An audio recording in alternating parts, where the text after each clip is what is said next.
బీజేపీతో కుమ్మక్కు రాజకీయాలు. నిన్న జరిగిన చర్చ ఏంది? గవర్నర్కు ధన్యవాదాలు తెలిపే తీర్మానం. కానీ నిన్న రేవంత్ రెడ్డి ప్రసంగం చూస్తే ఏం కనబడుతుందంటే మోడీ గారిని ప్రసన్నం చేసుకోవడానికి ఆయన తాపత్రయపడ్డట్టు కనబడుతున్నది. మోడీ గారి మెప్పు పొందడానికి ఉపన్యాసం ఇచ్చినట్టు కనబడ్డది.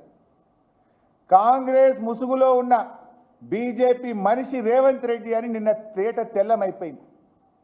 ఇవాళ రేవంత్ రెడ్డి చెప్పడమే కాదు, బీజేపీ ఎమ్మెల్యే లేచి కూడా చెప్పిండు కదా, ఇవాళ రేవంత్ రెడ్డి మంచిగా మాట్లాడి మా బీజేపీని మంచిగా మెచ్చుకున్నాడు, మోడీని మంచిగా మెచ్చుకున్నాడు, మావాడు మంచివాడు అన్నాడు. ఇక ఇక రేవంత్ రెడ్డి ఏమో మోడీ అచ్చాహే అంటాడు, బీజేపీ అయినేమో రేవంత్ రెడ్డి అచ్చాహే అంటాడు. వీళ్ళ మైత్రి బయటపడ్డది నిన్న కుల్లా రాష్ట్ర ప్రజలకు అర్థమైపోయింది. ఇప్పుడు గతంలో మన రాహుల్ గాంధీ గారు ఒక మాట అనేవారు, చౌకీదార్ చోర్ హై అని రాహుల్ గాంధీ అంటుండే. ఇవాళ రేవంత్ రెడ్డి ఏమంటుండు? చౌకీదార్ మేరా బడే బాయి హై అంటుండు. మరి ఇప్పుడు రాహుల్ గాంధీ చెప్పింది నిజమా, రేవంత్ రెడ్డి గారు చెప్పింది నిజమా?